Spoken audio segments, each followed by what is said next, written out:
Hello, everyone.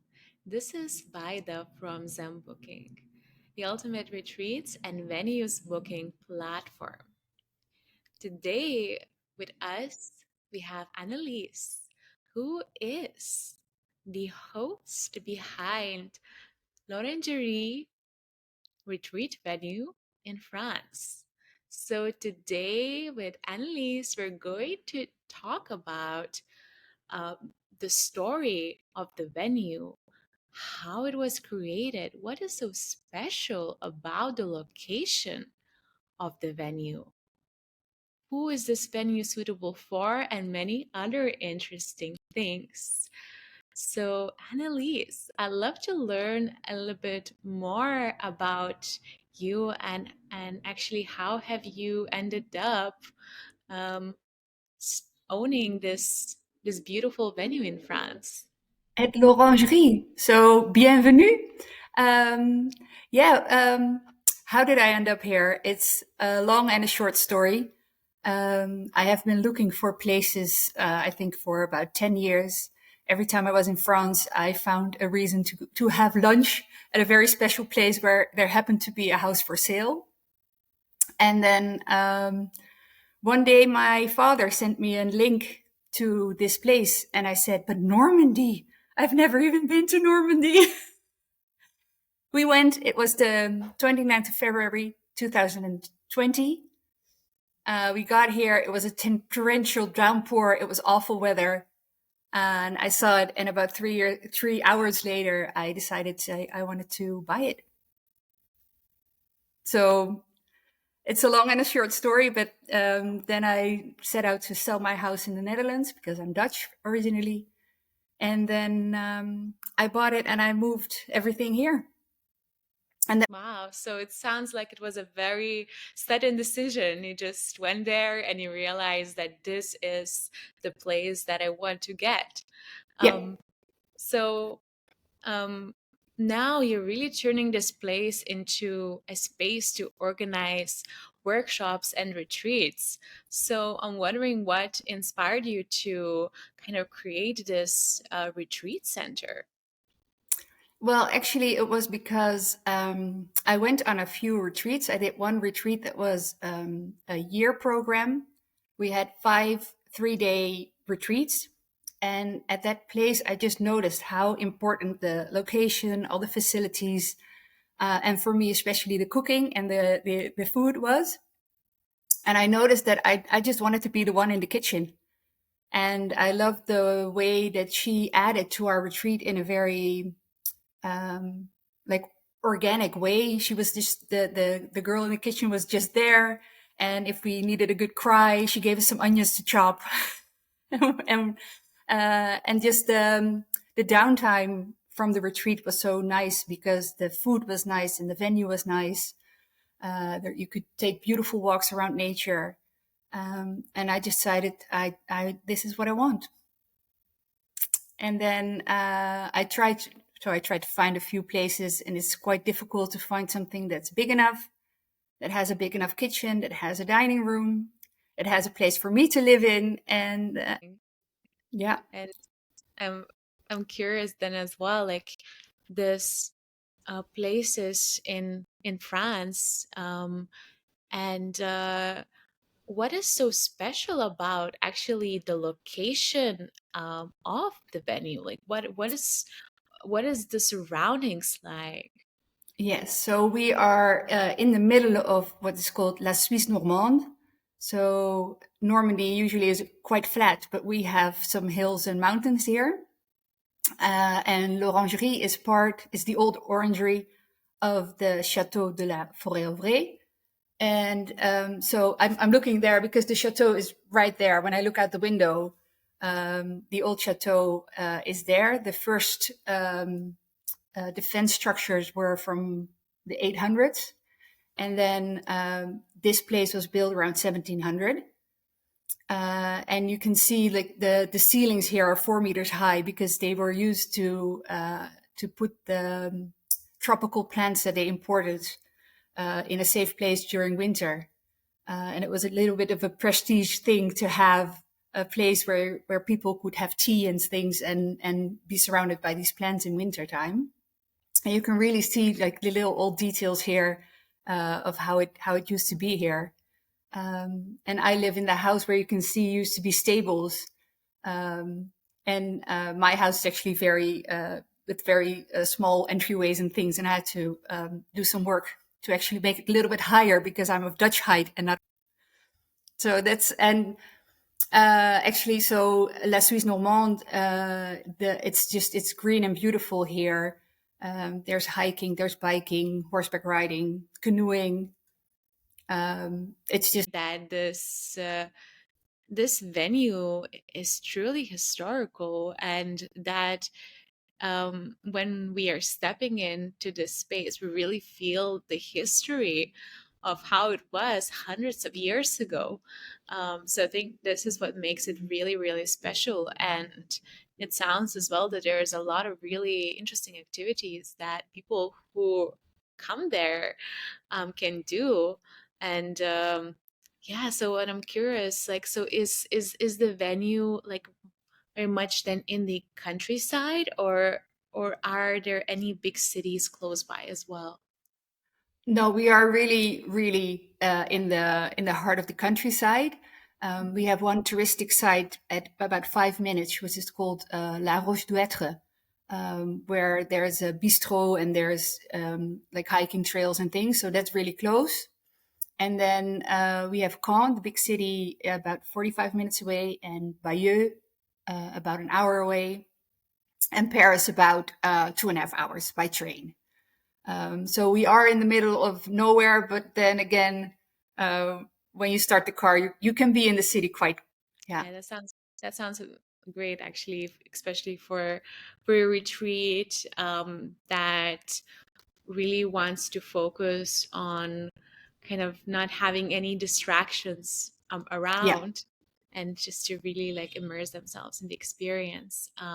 So I'm curious as well, like what makes then this venue so so interesting? Like you mentioned that there's a lot of history there, that there's all these activities that can be done there. But is there anything else that comes to your mind that what makes this Yeah. venue? The funny thing is that the most important thing is that there's nothing here. So it's just peace and quiet. It's just nature, birds, and my chickens in the garden, of course. Um, and well, one of the reasons that I decided to choose this place is because there's a really big living room, but it still feels cozy. There's a big kitchen and a separate dining room. So if you're with a group, you can have your group program, and then after that, you can go to the dining room and there's a space to work, there's a space to eat, there's a space to be outside. Every room has its own bathroom, so you can really be on your own. Don't have to share all the showers and things. And so I think that's just why I like it here is because it has everything and there's nothing here. So there's no distractions. And I think for a retreat, that's what you want. You want to be with your group, you want to be together, you want to be in your own energy. And I Like it. And also, could you like tell me a little bit about what would someone expect from like the accommodation and dining and facility options? So you mentioned that there's these dining areas, like these working areas, but like, yeah, but is there space as well for people, let's say, to host some workshop and perhaps teach yoga? Like, can you walk me through that a little bit as well? Yeah, so the living room that I'm sitting in, I'll show you around. I'll make a little video that you can put with the interview.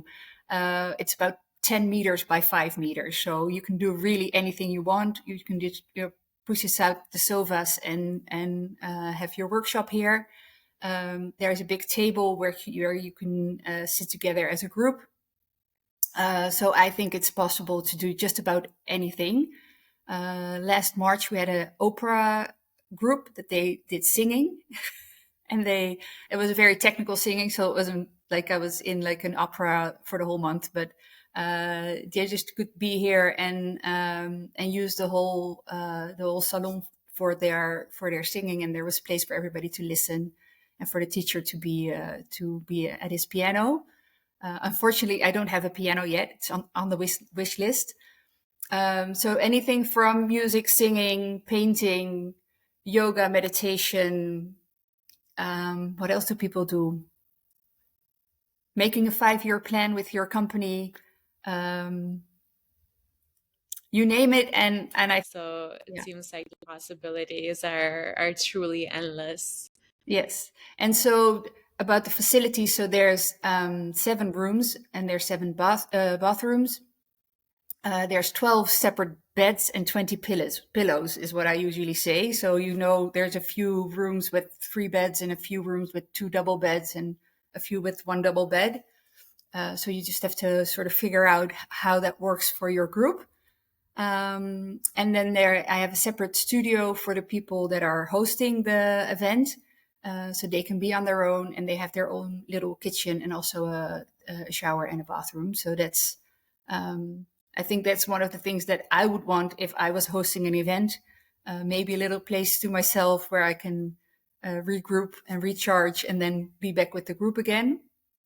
And then there's my dining room. I actually remodeled and I made sure that I had 5 separate tables, so you can really change the room based on what you want. And if you want to take the tables outside and have your meeting outside, then just go ahead. The only thing I ask is that people put everything back in where it was when they found it, and then just I like to think in possibilities and just make the event happen. That sounds beautiful. And I'm curious as well about the outdoor areas. So how does that look like? So I have a very, very large garden, about what's it? I think it's 60 meters deep actually. And I have several different terraces. I put in a vegetable garden. Everybody's always happy to do some weeding. But usually it's nicer to just take out the produce and give it to the group when I have some extra or cook with it for the group. And then I have an area that I'm working on making into more of a garden where people can also like walk around a little bit and have I want a goat meadow and things like that, but that's not done yet. But so there I also have a big field outside, and I have a friend who is an ecological garden designer who is helping me put in more plants and flowers and things so that the bees and the bumblebees and all the birds have a place to be also in the garden and to get the wildlife in a little bit. So it's a work in progress. I'm actually this year trying to install what's it called? Water tanks for 4,000 liters of water, so we can water the garden with rainwater. So it's there's always something going on. So some dreams that I have to dream up to make it even better. But it really is a wonderful place to. Really seems like there's a lot of things that are coming up for the venue, a lot of new developments, and a lot of wildlife to come in. And I think Yes, yeah, that makes it really special a to lot of to. owls here at night. It's really nice to hear them talking to each other from tree to tree, and I've seen a lot of woodpeckers, Mm. and that's well, yeah, I think that's really cool. And I think there's many other birds, but I don't know the names of them. So, but there's a wide variety of for people that are interested. I've ever heard an owl like in the wild.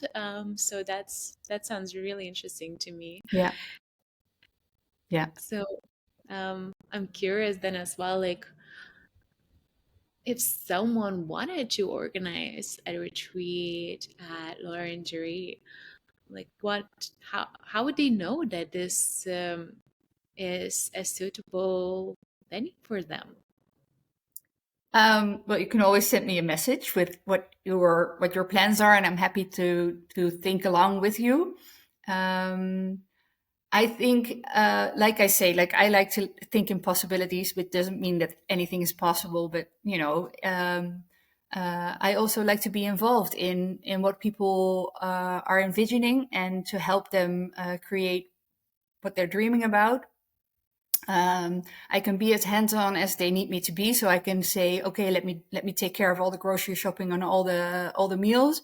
Or if they want to be self-reliant, they can just uh, do their own cooking, or they can say, well, 2 out of 3 meals I want you to make, and the other meal we want to cook ourselves, but please give us the ingredients of give us the recipes or something. So I'm really open to anything, and it's actually with the groups that I have so far, which is mostly families. I usually do one of the celebratory meals for grandma who turned 70, and I make a big meal and a birthday cake for them, and I really enjoy being a. There is so many options to customize this experience. How you would like it to be, and also the food. There's so many options, right, as well. Um, Yeah. Well, that's one of the first things I did was remodel my own kitchen. So I have now a very big kitchen with 2 ovens and things. So that's I have all the space I need to prepare for the meals, and then I bring it over to the kitchen here at the Orangerie, and I finish the meal. And then I try to leave it cleaner than I found it, like I was taught by my mom and dad. And it really is one of the things I like to do most. And I like to say that I am well adept in French cooking, but about anything I'm willing to try. And um, I've been trying to do Cambodian cooking, which is also really really nice. It's a little bit like Thai food, but slightly different. um, Dutch cuisine really isn't as suitable for dinner parties, but whatever they want, I can just try and do, and even like vegetarian or vegan or gluten free.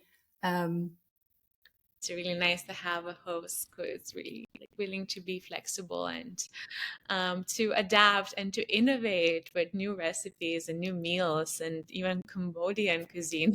Never, never experienced that before, but yeah, that sounds really exciting that there's all these possibilities. Right. yeah. And Annelies as well. I wanted just to ask before we finish, is there anything else that you feel like you would like to mention about your beautiful venue?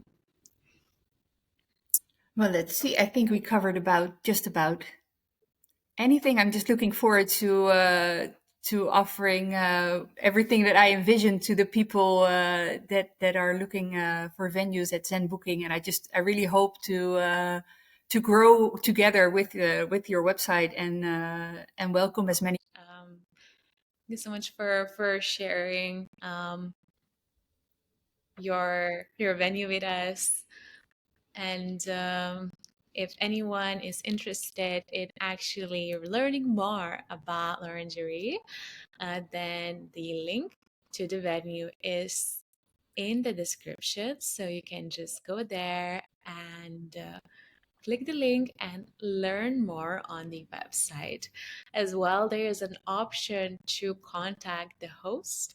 So you can just message Annelies directly through the platform if you have any questions, if you'd like to learn if this is possible to actually happen, like some ideas that perhaps you have, like just feel free to drop them to Annelies, and yeah, she'll see what's possible.